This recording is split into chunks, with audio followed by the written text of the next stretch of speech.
Thanks for coming, Coach Underwood. Wouldn't miss it.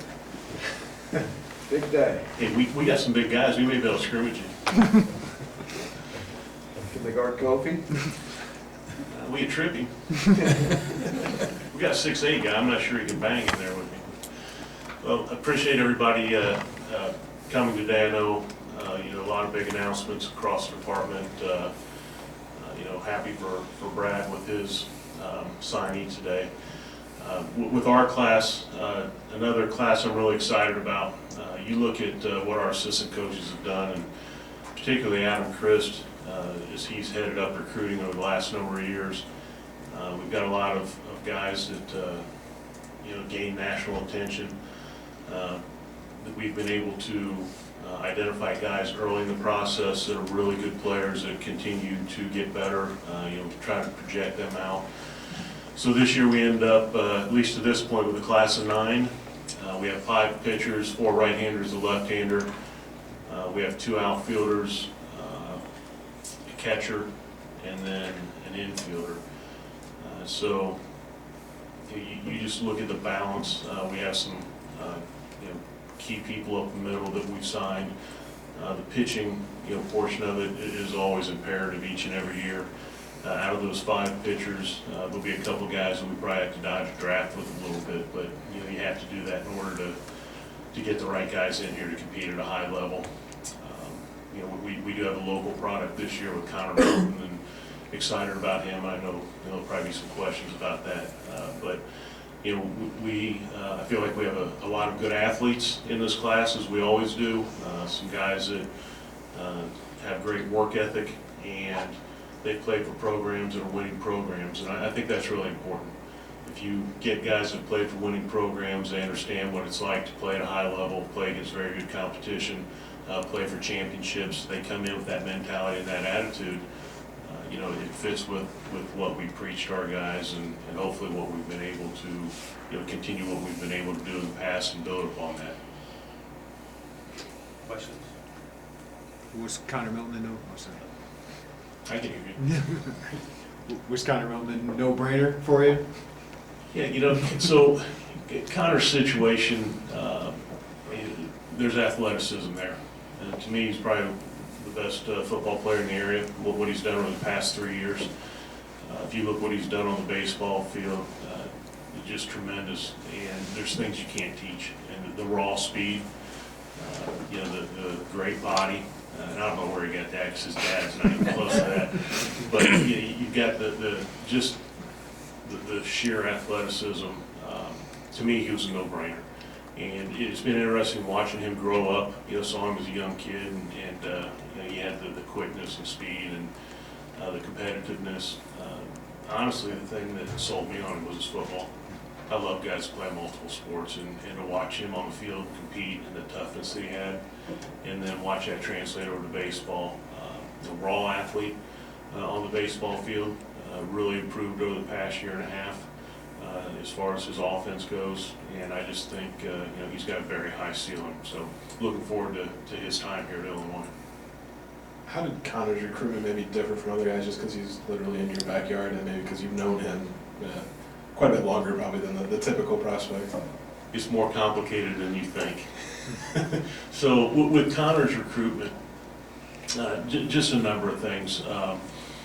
You have Howard that's in the department, and when you have a parent that's in the department, to me, you really need to separate.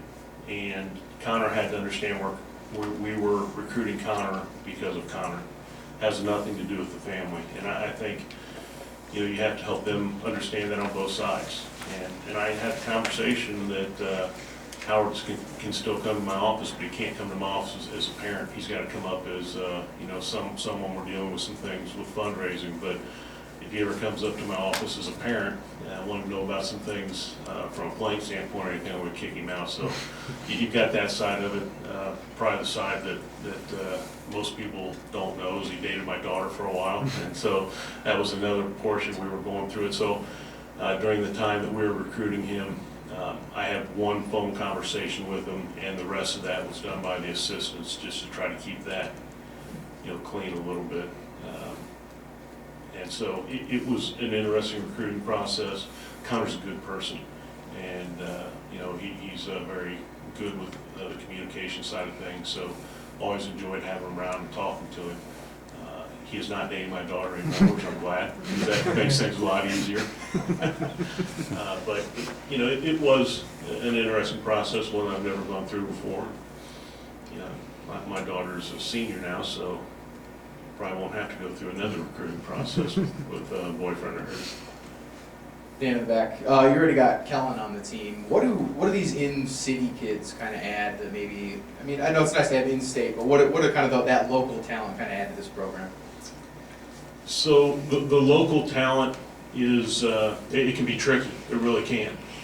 I love having players from the state of Illinois, which everybody on in this group is from the state of Illinois, and that wasn't by design, it just happened that we were able to fill holes and get really good players in state. When you come to the local level, if things go well, you get a lot of attention. If things don't go well, you get a lot of attention, and so it can be tricky. I think you have to find players that you truly believe are going to get on the field so it doesn't get sticky, and I think you have to find players that have a maturity to them so they can separate the hometown stuff from the goals ahead of them. It should be exciting. Hopefully it brings fans into the stands because there's a familiarity with the name and the athleticism. It's not why we recruit them. They're with Kellen and Connor, they're both people we think can help us win at a high level. Dan, how did Drew leaving impact this, or the dynamic of that? What was that like for you once Mark came on board, and how did you keep the kids, to keep on track? Well, so Drew leaving, that's part of guys moving on to opportunities that you feel are really good, and so I'm happy for Drew. He did a good job in the recruiting process with all these guys, and then Mark came in the mix, and his resume speaks for himself, and the only thing I've said to Mark is thank you for not screwing it up. Mark's done a really good job from day one. As soon as he accepted the job, we talked with the compliance to find out what he could and couldn't do, and he got on the phone with those guys right away, started to work on the relationships. The majority of those pitchers have been on campus to meet with Mark, and he's an impressive person. So done an unbelievable job in a short amount of time to start a relationship and to help those guys understand the quality of coaching they're going to get from him. You mentioned having some bigger guys in this class, and most of them are pitchers. Was that something specific you were looking for, maybe at this point, or did it just happen that you got a bunch of 6'4", 5'8" pitchers now? Well, the size is interesting. You get a lot of different opinions on size with pitchers. You have longer levers and throwing downhill. Those are all things that some people like. Yet some people say that when you get size, it's more difficult for them to repeat delivery. So it's all over the board as far as what the theory is behind big, small.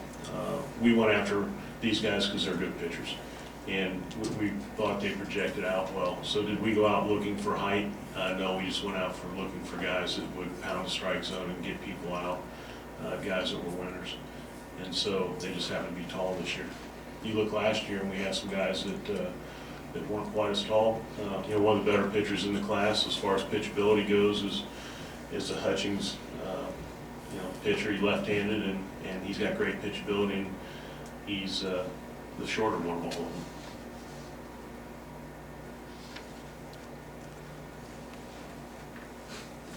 Dan, you've talked about this before, but can you talk about how you approach today going and then going forward with your kids that are going to get looked or selected by the draft? How do you approaching them in the early period about what to expect with the draft? Here's what we want to provide for you. Here's how we'll help you. Blah blah blah. Kind of that going forward. Yeah, the draft piece is interesting. I've always said it's difficult to lose players, whether it's a recruit or someone's in your program, but if you don't have those players, you're not going to win. So it's just part of what you need to do is get those athletes that professional baseball wants. What we try to do is just educate them on the pros and cons, and there are pros and cons.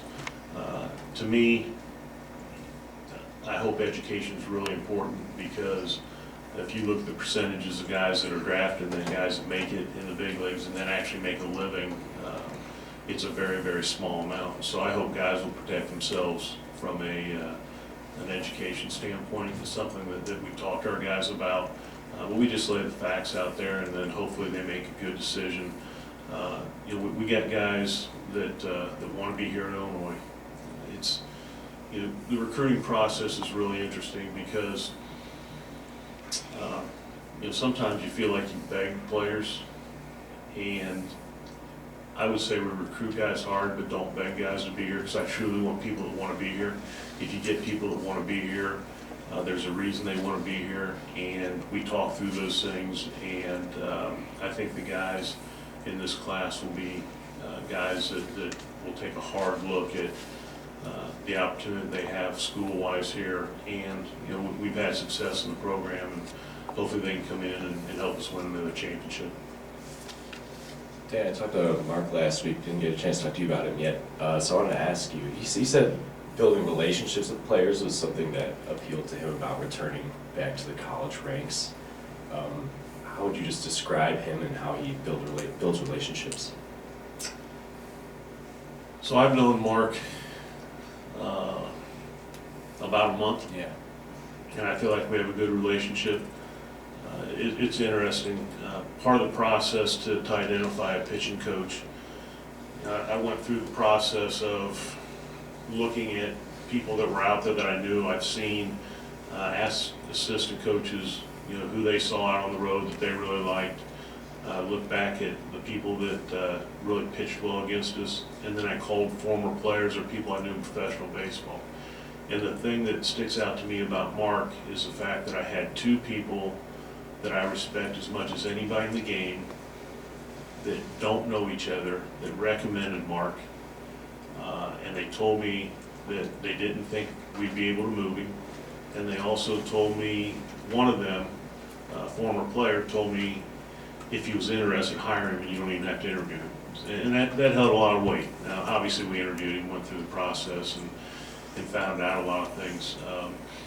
Mark has a passion for coaching. You watch him as he interacts with the players, it's awesome. He's got a great sense of humor, he cares. He's just got that passion to be on the field. He had a highly sought after position with the Giants, and he's had a lot of positions in baseball that are high powered positions. But the one thing he was missing is the interaction on a daily basis with the players.